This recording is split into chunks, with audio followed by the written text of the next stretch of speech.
given Zoom remote meeting link to participate. IT staff will assist me in recognizing the speakers as they are listed on the speakers list. Because we are in a Zoom remote meeting, I'm going to go over some guidelines that I would like everyone to strictly follow so that we have a complete record of our meeting. There will be a queue for speakers. Speakers will be recognized by IT staff. All the speakers are requested to keep themselves muted until they are needed to participate. Speak clearly, state your name and address for the record. You'll have 2 minutes to speak. Please self-monitor your time. These are very important steps as we participate remotely, so please respect these requests. At this time, I would like to introduce the commission members and the staff present for this meeting. As if we are sitting in the commission, in the council chambers. On my left is Commissioner Zarelli, who will be seated. Commissioner Guy Drupo, seated. Commissioner Giuseppe Aglico will be an alternate. On my right will be Commissioner Alan Marhoz, will be seated. Commissioner Ron Robbins will be seated. And Commissioner Brescia, an alternate. We also have Kim Ritchie, Town Planner, Eileen Knapp, Recording Secretary. For the benefit of the commissioners, so we are sitting in the council chambers. I'll start recognizing commissioners from left and go to the right for comments. To avoid multiple conversations at that time, I will recognize commissioner when it's their turn to speak. Thank you. Anyone in the public who would like to speak to the commission about items not on the agenda? Hearing none, I would go to the consent agenda. Can I have a motion, please? Motion to approve the minutes and actions for December 16th, 2020 I'll second that. All in favor? Aye. Aye. Any opposed? Motion passes. I abstain. I was not there. Okay, so one abstain. Item 4, the field permit application. Commissioner Zarelli. Agenda item A, fill permit application, Commercial Services Realty proposing to deposit and grade 9,500 cubic yards of fill with a wall, drainage weirs, and erosion sedimentation controls for property located at 581 Cromwell Avenue in a C Commercial Zoning District ID 12-138. Do we have anyone from the applicant to present the proposal? Hello, Counselor. My name's Peter Diadio, and I'm here representing this application for the owners. For the record, my offices are 156 New Britain Avenue, Rocky Hill, Connecticut. My company is Commercial Services Realty. We're a developer that have done some work in town before, as well as other towns. And in this particular case, we're requesting the commission to consider our application for a fill permit. I would like to introduce someone that I brought with me that can put our plans up on the board or on the Zoom so we can speak to those. That's John Mills from my office, as a licensed engineer. And what he's going to share with you is a copy of the plans that you all have in your packet. In addition, some comments on those plans that responded to Kim Ritchie's staff's comments. There were not a great deal of staff comments, but we sent the staff comments to our offsite, our third-party engineer, Von Giovanni, who did the original survey work for this site. When this commission has seen this same lot in the past during a 2009 site plan approval that I believe has expired, but it's not the first time the commission has seen this particular site. John, is this the plan that has been adjusted, or is this the plan that's been submitted? For the record, John Mills. Yes, Peter, this is the plan that has been adjusted. Okay, so John, will my pointer work on this plan so the commission can see my cursor?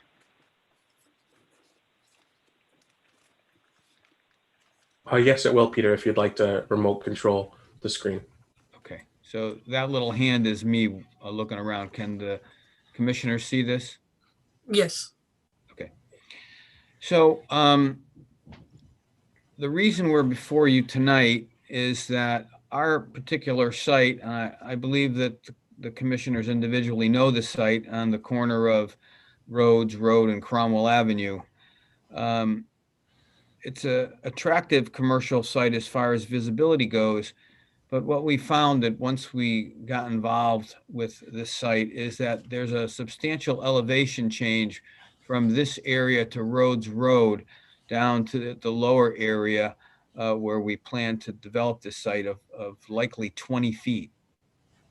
And so we met with Kim Ritchie and with Bob Alvarado, the wetlands officer, to go over what our intentions were prior to, I just want to scroll down for a minute to see these three plans.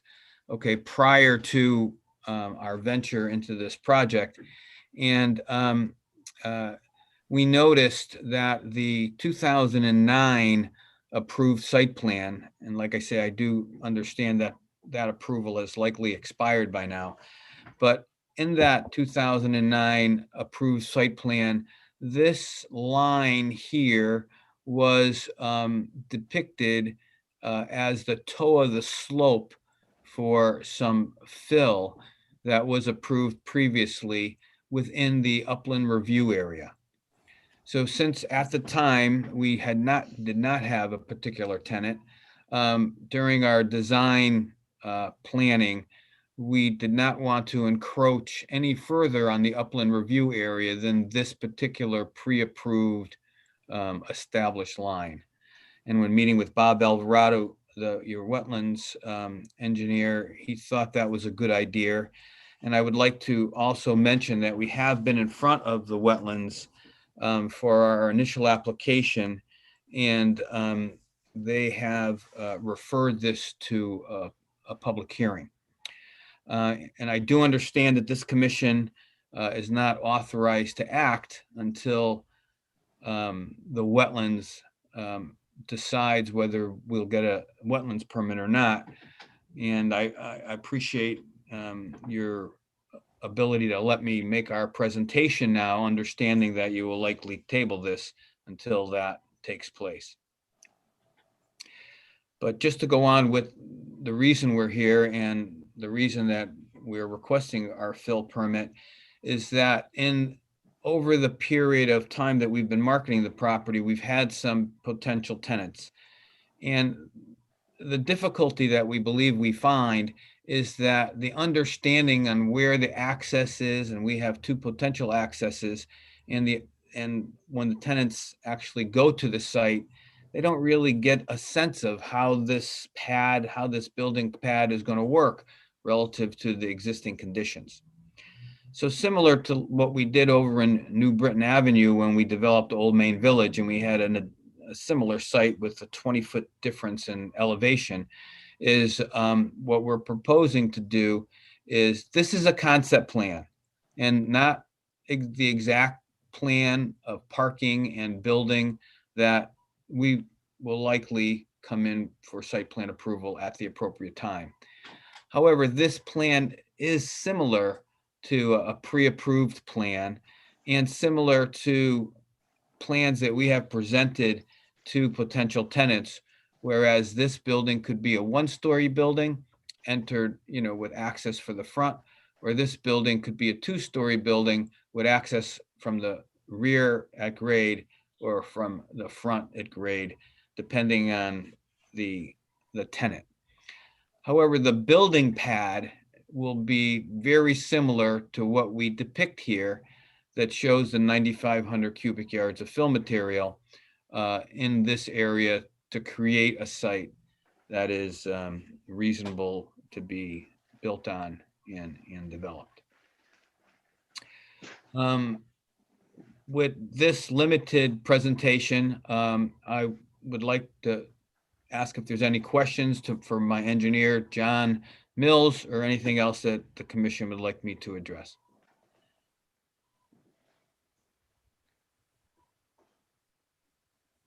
Are you done with presentation, or your engineer is going to present as well? Okay, I think we're okay, except for any particular questions that you may have. all right. So what I'll do is I'll start from my left. Commissioner Zarelli?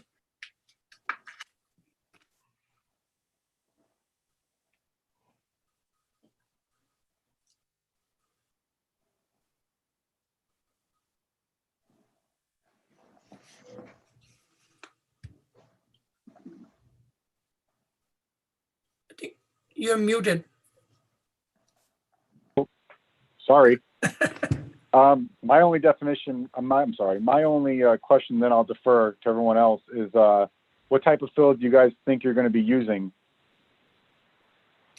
Yes, I thank you, Counselor, for that question. It's a good question, and it's actually required by the Rocky Hill regulations, is we're only allowed to import clean fill. And we have an alternative fill site in Berlin and on the Berlin Turnpike. And we've been bringing in fill there over the last few years. And we're certain, and we won't allow any fill that will come onto our site that does not have an environmental test, and we know where it's from. And I believe our plan depicts the quantity and the quality of this fill that we will, adhere to completely. Okay, I'll defer for now for everybody else to ask questions. All Thank right, you. thank you. Commissioner Drapeau? I have no questions at this time, given the fact that this is basically still speculative. I look forward to seeing the final plans when they're approved by the wetlands, and then I'll have comments. Thank you. Commissioner Glico?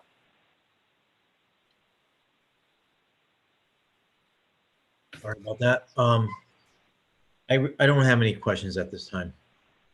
All right. Commissioner Morhos? I don't have any questions, but I'm just, I don't know. I'm just curious why this is even before us now, since it's a conceptual idea. There's really no specifics, and I mean, and even the open space and wetlands hasn't even heard it yet. There's going to be a public hearing for them. So I'm not sure why we're even considering this tonight, but I don't have any specific questions at all. All right, I'll let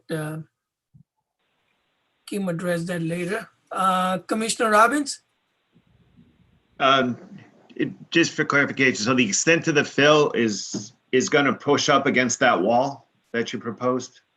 Yes, so while this wall, which is right here, I'm sorry, I forgot to hit the little button. This wall, which is here, which is a wall that would range from anywhere from 3 feet to 5 feet, depending along the wall where that is, will hold back some of the grade. And there'll be an additional wall here, which you see on the other plan, that will hold back some of the grade so that the building pad is approximately here.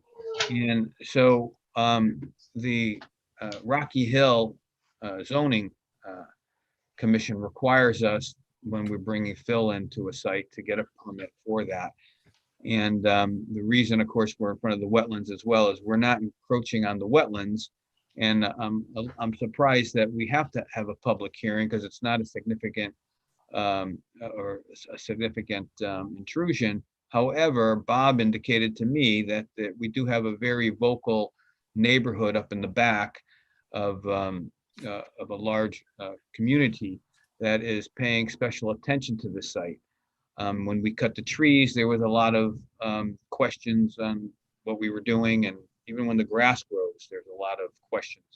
So they wanted to be very visible to take the community's questions so that there wouldn't be a surprise that we started hauling fill into the site. And that's why he requested a public hearing.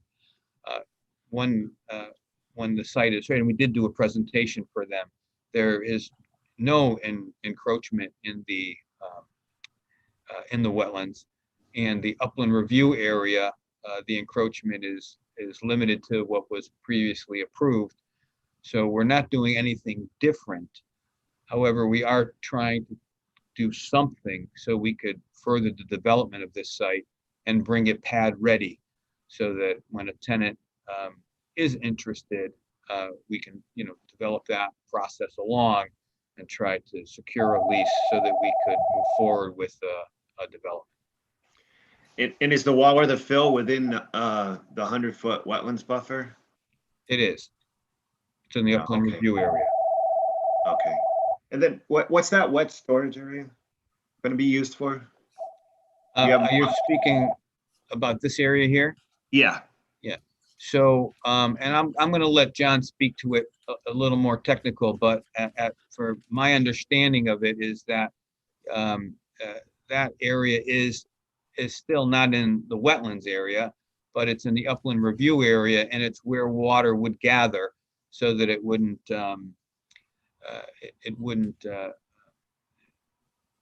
get introduced to the wetlands without being treated and without being stabilized so it can absorb into the ground. John, do you have something further to say about that? Yes. For the record, John Mills, that area is going to be built out with silt fencing as a requirement of the Wetlands Commission, a comment that they had when we met before them. And that area simply will be a place for runoff to gather and infiltrate. We have geotechnical reports for this site, just ensuring that there's no erosion or spill off by any water in the proposed filled condition that would harm or damage the wetlands in any way. You see that will maintain proper erosion, and it's a sediment trap there, just to ensure that while before filling activities are taking place on site and during a filled site, that there is room for silt to gather and not make its way to the wetlands, in addition to a sediment control system and a construction entrance per the 2002 Connecticut Soil Erosion and Sediment Control Guidelines. Okay. So just one last question. What testing do you do to actually verify that the soil's clean? So when soil is, not always, but when soil is removed from a site, and typically today, because it used to not be this way, an environmental test is done before the soil is removed. Because if it's not, the people that have fill have no place to put it. And if they want to put it on our site, they need to verify that it's not coming from a site that's been contaminated. So we will require any fill that's brought onto the site to have a clean environmental report before it is exported to the site. Yeah, but I mean, is there a chain of custody process, or is there a more extensive testing process? Because you can just test for total petroleum hydrocarbons, or you could test for volatiles, semi-volatiles, and the whole gamut. So which is very expensive, but I doubt you're going to do that. But I'm just trying to get a sense of, because anything's possible if you don't have assurances about the material before it left the property you received it from. Sure, that's true. And when it comes to a chain of custody, that's typically for material that's been contaminated. However, for clean fill that's not been contaminated, how it typically is done is that a phase 1 report is done to see if there's any potential areas of concerns. And if there is, then a phase 2 report was done for testing the soils to confirm that there are no contaminants in the potential areas of concern. And if there are no areas of concern and no sites or no evidence of contamination, then it's clean fill. And then we can accept it. And if I may, Peter, to answer Commissioner Robbins' request, this matter came up with the Wetlands Commission or Conservation Commission, and we added note 4 that the type of fill is to be clean fill per the town of Rocky Hill regulations. So Planner Ricci could confirm, but we intend on following the regulations as the town has for the type of fill that's going to be brought into the site. Okay. I don't have any further questions. Thank you. Commissioner Brescia.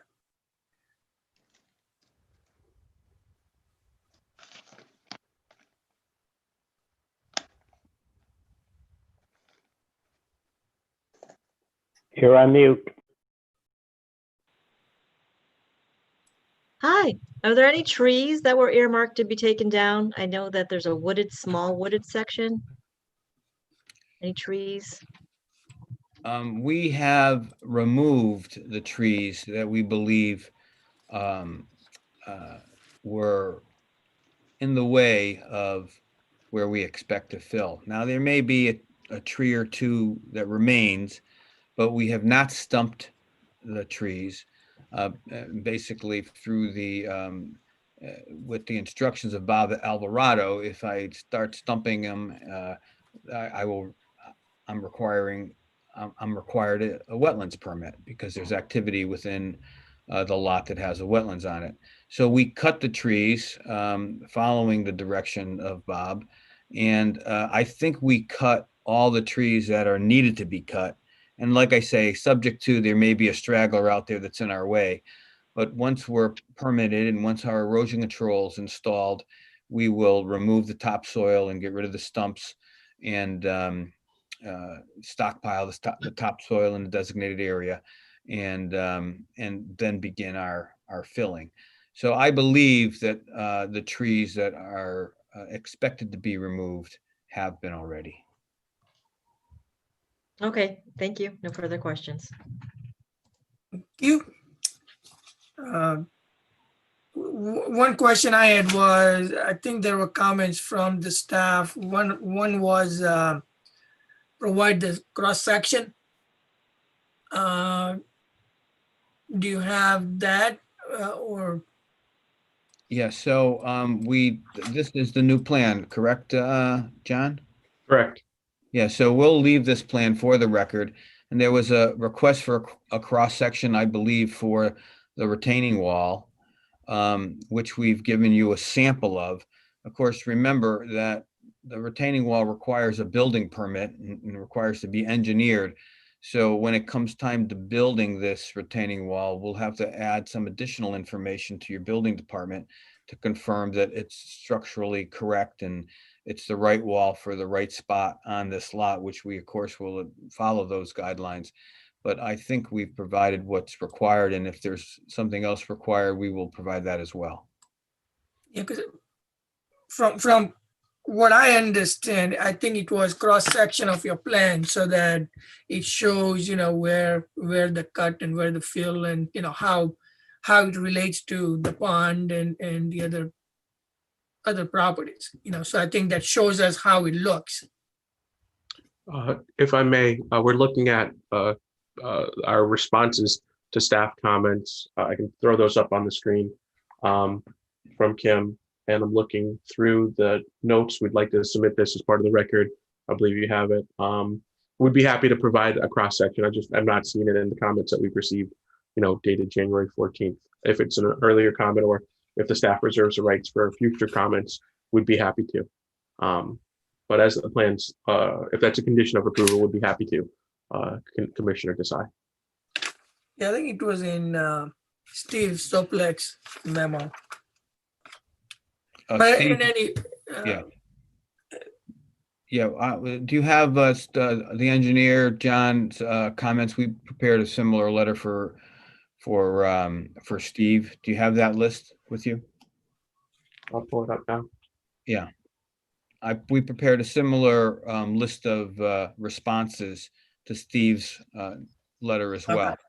And again, if we've overlooked something, we have no problem adding some additional information Okay.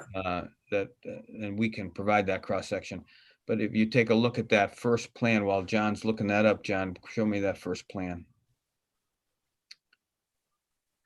Okay, so let's see. This first plan, if I think I can zoom in on it. Let's see. Oops.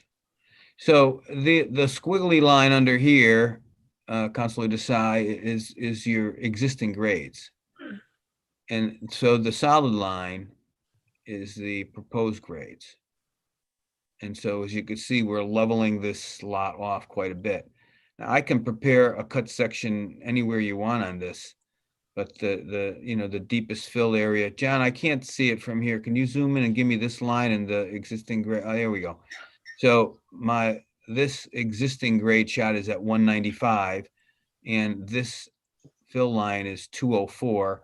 So that's a 9-foot fill. And here is 202. So that's a 7-foot fill. And of course, that's how they calculated the 9,500 or 9,400 cubic yards of fill. So I can provide you a cut section here, but it shows here the under grade is 202 and the fill is 206. So there's 8 feet here. And then of course, as it goes up the hill, it's 4 foot. And then further up the hill, again, it's 4 foot. And I think what you'll see is at the street line, it actually is a cut. 215 here, and it comes down to 214 here. So, but I'm glad to provide any additional information that you pick a spot, a section, and we can provide you a cut sheet of that section. All right. Mr. Chairman, if Yeah. I may, what I think is needed, because I sense that, well, I want to get back to Alan's question also, but we really, we as staff will probably need a meeting between your engineer, Peter, and myself, Steve Sopelak, and Bob Alvarado. We certainly would advise that. It could be a Zoom meeting also prior to the wetlands hearing, and certainly prior to the next planning and zoning meeting. So we can go over our comments. Typically, a plan that provides for a fill permit, and we have had in the past, Alan, we have had an application for a fill permit prior to a site plan. While it's a little more unusual and typically doesn't happen that often, we have had that action in the past on corporate place. They certainly can do this. I would have thought we would have had more of an engineering presentation based upon, erosion control, slope, drainage structures, composite of the wall, based upon the height of the wall, has to be designed by a licensed PE. A little more detail on that. I would certainly recommend that we, Peter, John, Mills, maybe the property owner, Steve Sopelak, Bob Alvarado, and I get together via Zoom. Or if there's a few of you attending, we can certainly set up an appointment and come into the town hall at a socially distanced meeting to review the plans prior to, as I said, prior to February 10th wetlands hearing. Sure, we'd be glad to do that. And we Okay. can add any additional information that you might want for that meeting, we can bring at that time. Yeah. I don't know if you had received Steve Sopelak's comments, Peter and John. I know that my comments and Steve's comments went out to the commission in their hard copy packet. I did receive an email from Peter Diadio with a response to my comments. And I received that yesterday, so that did not make it into the commission's packet because the packet went out earlier.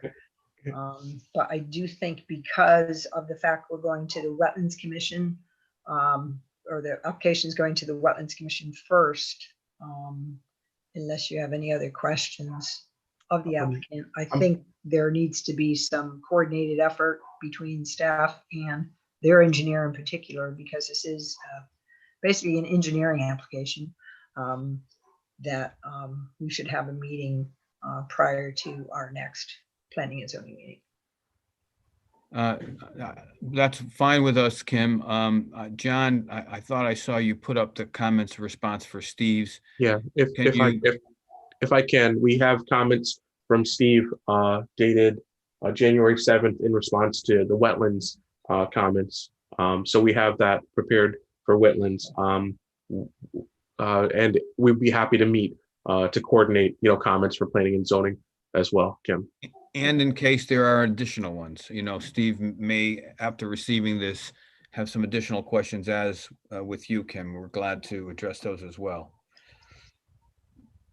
Okay. Where would be the runoff you are planning? The site runoff? The site runoff, Commissioner, would proceed and be cared for by the swale here after the wall and before the silt fence here in this. Where will it go? Just in the front? Yes, it would be, as you can see from the drainage lines, flow through here and flow out through here. This wet storage will be graded this way, such that it gives any runoff the opportunity for sediment and silt to be captured here in this swale before the water proceeds through the silt fence and to the wetlands without causing any adverse impact to the wetlands with the runoff from the field conditions. Mm-hmm. And I believe, John, why don't you speak to a minute regarding our erosion control, because it's not just silt fence, it's silt fence, wood chips, and I believe hay bales. It's a substantial protection. Absolutely. A comment that was made from the Wetlands Commission that we'll address securing their approval will be the catch basin structures located on the street up in the list location here. We'll make sure that they're noted on the plans, that they'll not just receive hay bales and silt sacks, but the locations of them will be noted on the plan. Further, as a condition of approval for wetlands, all erosion control measures will be installed and inspected and approved by town staff before any filling activities will proceed on site.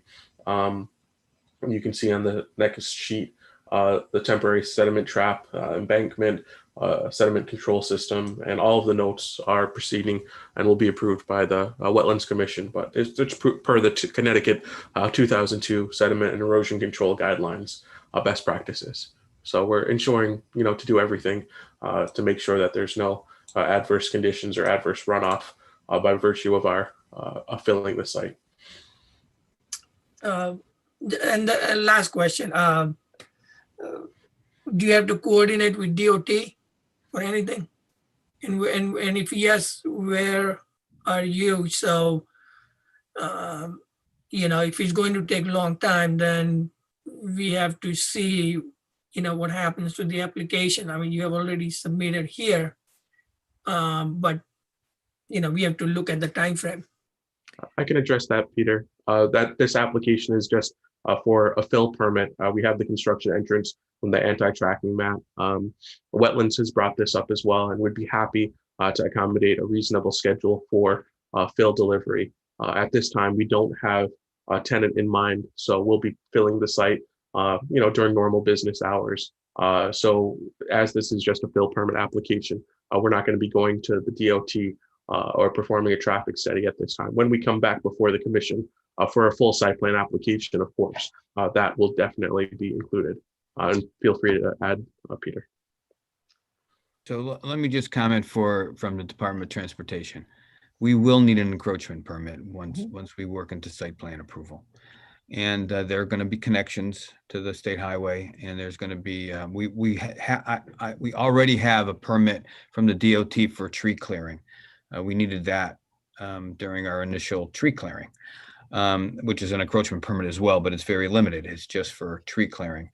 But when we move to our site plan approval, and if you notice on our conceptual drawing, there's a curb cut here, and there will be a requirement for a traffic study. We've already hired Scott Hesketh to look at sight lines and how this intersection is going to work, and how, well, this is not part of the DOT permit because it's not a state road, but all the act within here is, and we will be required an encroachment permit at that time. Currently, for the fill permit, this is not a requirement because we're not going to we're not going to intrude onto any of the state land.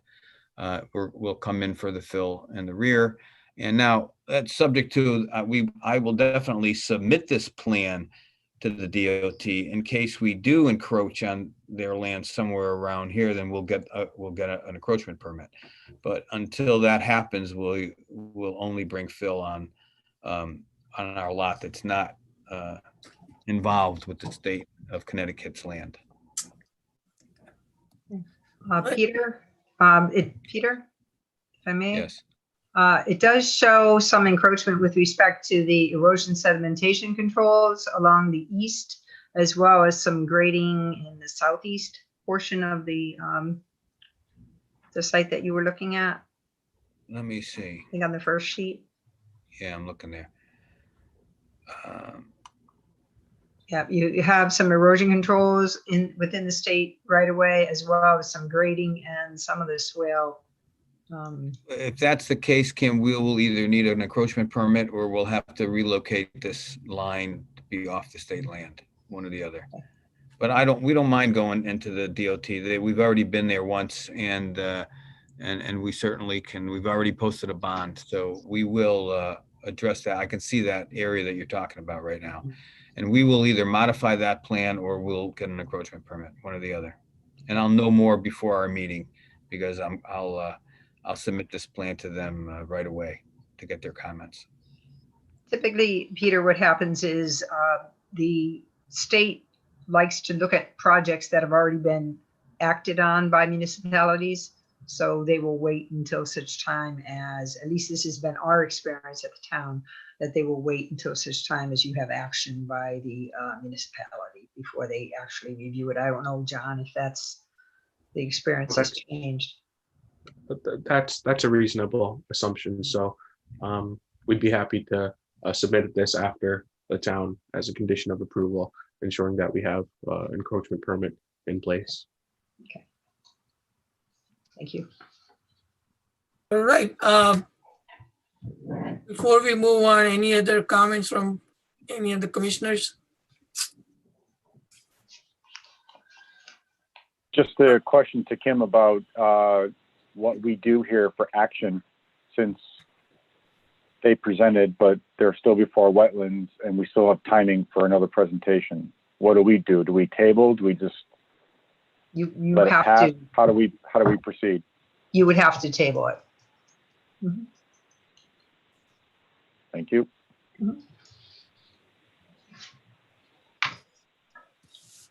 Yeah, this isn't a public hearing, so it's an agenda item, so we would table it. Yep.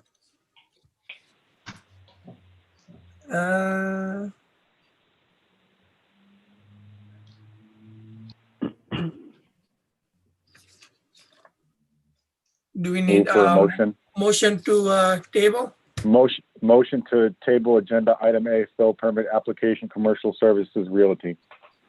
Second. All in favor? Aye. Aye. Any opposed? Motion passes.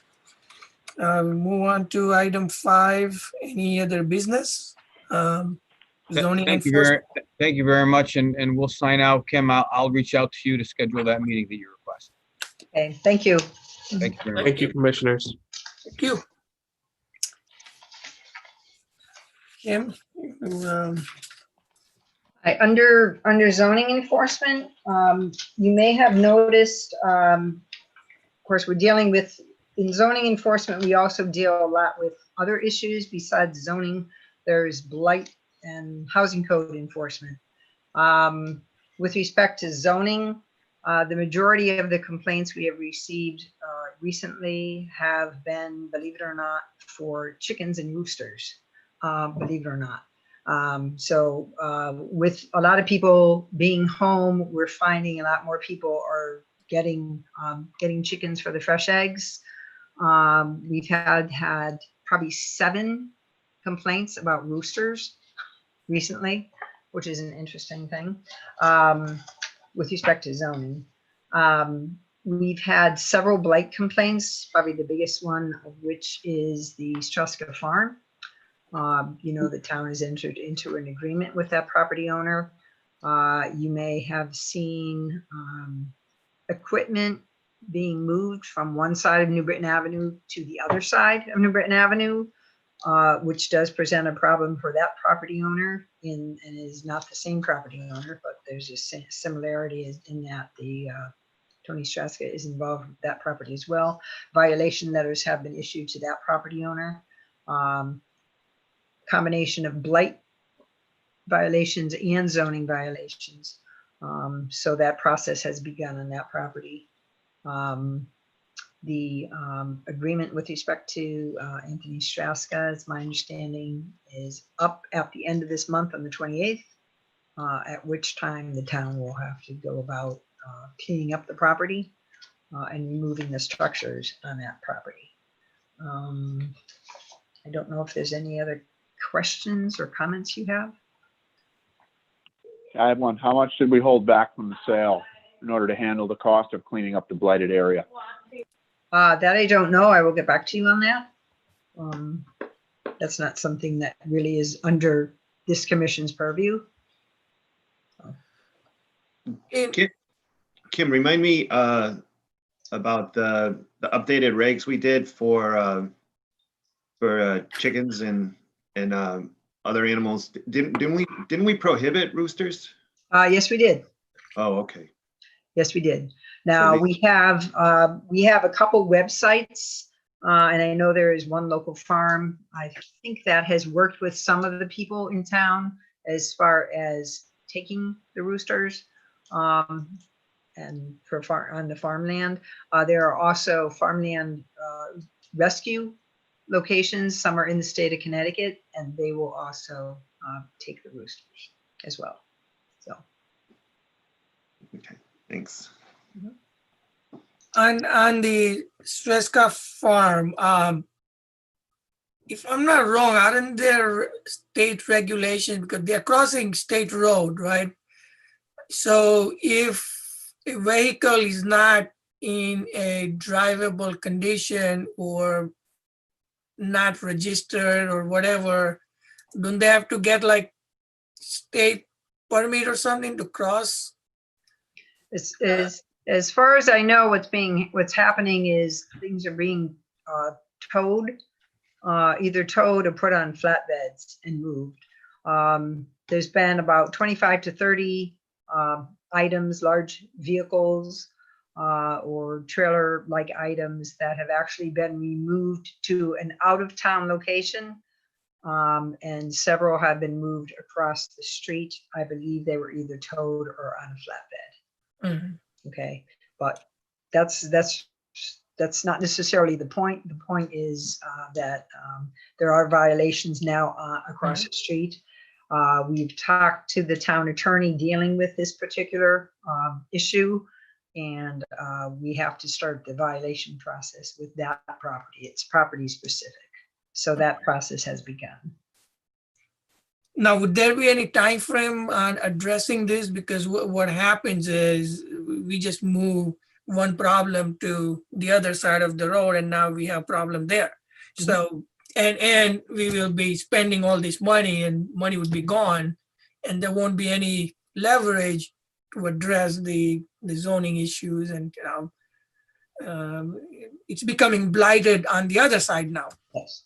Well, as with the blight ordinance or the zoning regulations, we have to follow the ordinances or the zoning regulations with respect to timeframes. So with respect to the zoning violations, they have 10 days to address or be in touch with us with respect to a plan for compliance with respect to the zoning violations. With respect to the blight violations, there could be as much as 30 days for them to comply. All right. So any communication back from the owners? We do have, in the time of COVID, with respect to certified letters, property owners do not sign for the green card. The post office does sign off on the green card when the mail is delivered to the property owner. Mhm. when it's put in their mailbox, they sign off, the post office, the deliverer. So signs I'm off. assuming They there is have no. received it this week. They Okay. received the violation letters this week. Okay. So there was actually a first violation letter sent, and then additional items were moved across the street, and then a second subsequent letter was sent with the additional violations. And we are working under the town attorney's advice. So hopefully, okay. Jim, All right. I have a quick question. Is the property across the street where the stuff's being moved, is that status as a farm?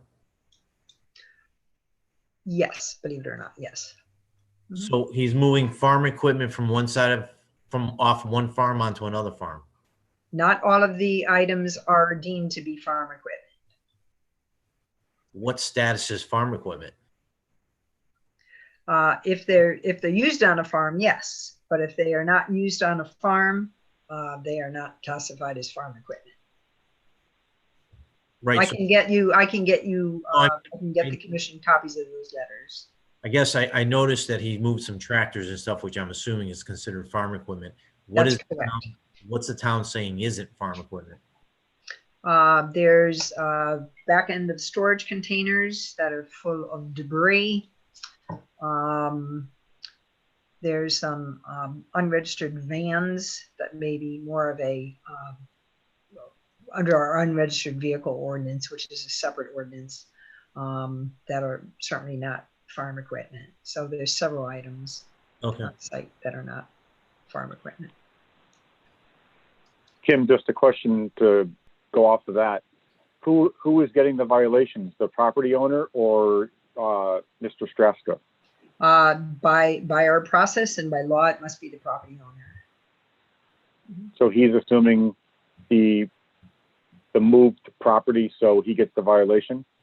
That's correct. Thank you. Any other questions, comments? If not, item B. Minor modifications. I don't think we had any. I know there was a plan for the foundry property that we had in the past. I believe Dimple, you came in to sign. I don't know if that was reported on at the last meeting. There was a change to the condition of approval as far as the towers would be coming down during phase 1. Also some reconfiguration of units, so the buildings were actually going to be of a smaller size, and there was going to be a public meeting space. So that's, I think, it. All right. Item 6, communication. I did receive something that was not in your packet that I feel I must get out to you because it's responses are needed prior to the next meeting. The Connecticut Bar Association is having a training session on Saturday, March 6th. And I know maybe some of you have gone, I don't know. It's going to be a Zoom meeting. It is 9 a.m. to 4:30 p.m. This is happening in your home, in the privacy of your own home. You can stay there, you can have your lunch, what have you. To receive your printed materials, you must register by February 15th. I believe I sent it out in an email. So what would happen, and every time we offer this training to commissions, we ask that you pay up front, you show a receipt of payment, what have you, and you will get your materials probably in the mail or electronically.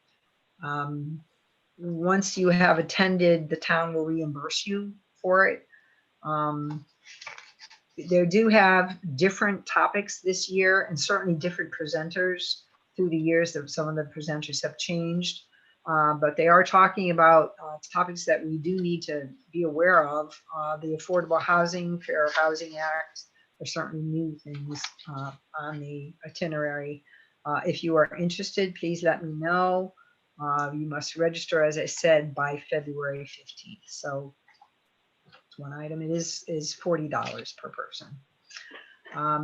We also have in the packet that you should be, if you haven't read it already, I certainly hope you will look at it.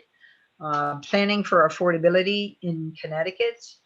The legislative session, as I mentioned, we thought this was going to be coming down the pike in the fall at the special session. It certainly will be coming up this spring, where municipalities need to increase the affordable housing units in their towns. There have been several communities that have not done that. Rocky Hill certainly is one of them. We, by law, need to have an affordable housing plan in place by I believe it's the end of the spring of 2022. I have gone out to 3 consultants to ask for costs for affordable housing plans, and getting responses back to put in the budget for this coming year. We will be discussing with the powers that be, the council, as far as entities, and I've discussed briefly with Dimple on this, entities to serve as the ad hoc affordable housing committee to put forth this plan. It must be adopted by the town. But I really would encourage the commission to read this document if you haven't done so already, because there will be some necessity for modifying zoning regulations to accommodate affordable housing. We have put forth the accessory apartments. So it certainly helps make housing more affordable in the town. We used to have a special permit process for that. Now we do it by zoning permit, so it doesn't have to go through the public hearing process, and the commission is informed when we do have an application for a zoning permit for that. So we're trying to make headway here. It's been slow going, but I think it's time we buckle down and look at what needs to be done. So please take a look at that. If you have any questions on that or any comments, let me know. Yeah, thanks, Kim, and I agree. I think this is coming. We have to get this under our belt. We have to proactive rather than reactive for affordable housing. So the sooner we do this, it's better, so that whenever there are new projects that may come up, we may have opportunity to include affordable housing in those projects. So and as Kim said, legislature will be taking up probably this spring the issue about affordable housing, and so and as we can see, there is a statute right now to have this affordable plan prepared by every town in the state. So hopefully we can find somebody. And Kim, I thought there was some funding available for the plan. I don't know whether that's gone or. That had been proposed years ago. And I know that every now and then we bring up affordable housing discussions with whatever commission or town council that is in charge at the time. And I've been doing that for a number of years. But as I said, that was years ago, and that funding has gone. There were communities that did receive grant money. Several more did not. It's actually the majority of towns in Connecticut still have yet to do their affordable housing. All right, thank you. Any other comments from anyone? All right, seeing none. We don't have any bills to approve.